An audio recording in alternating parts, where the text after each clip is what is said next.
هنا شارع العرب في العاصمة الألمانية برلين، الشارع الذي يمتد لعدد من الكيلومترات والذي من الممكن أن تقرأ فيه عبارات عربية في العاصمة الأوروبية. نورس كان يتجول في هذا الشارع في يوم عادي جدا حين استمع إلى موسيقى يعرفها من أغاني الثورة الفلسطينية، ثم شاهد هذا الرجل.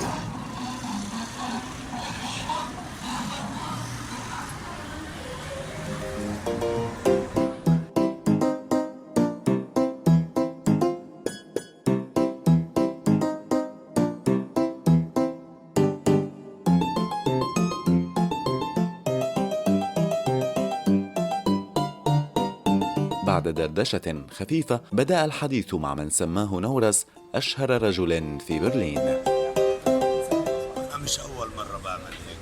2014 بحرب غزة كمان عملت هيك. 52 يوم مظاهرات لحد ما منعني البوليس من السواقة بعنون، لأنه كانت المشكلة إن اليهود ورا الموضوع، كانوا اليهود إن ضدي عشان ما ارفع راية فلسطين، وانا حضل ارفع راية فلسطين حتى الموت، حتى الموت، حتى الموت. ان شاء الله ان شاء الله. قد ايه صار لك عم بالمانيا؟ صار لي 42 سنة. ان شاء الله العمر كله. ان شاء الله بنرجع على فلسطين، شاء من شاء وابى من ابى، واللي مش عاجبه يشرب من البحر الميت. عاشت فلسطين حرة عربية اسلامية، اللي بده واللي ما بده بدها تضلها فلسطين. هي العاصمة بتاعتنا القدس، وغير القدس ما حنقبل لا سلام ولا غير سلام.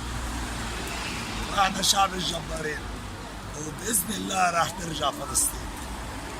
يندحروا الأعداء والخونة العرب مع الأمة العربية الخاينة اللي خانت سوريا وخانت فلسطين وخانت العراق وخانت اليمن، بيدفعوا مليارات الدولارات للأمريكان وللإنجليز.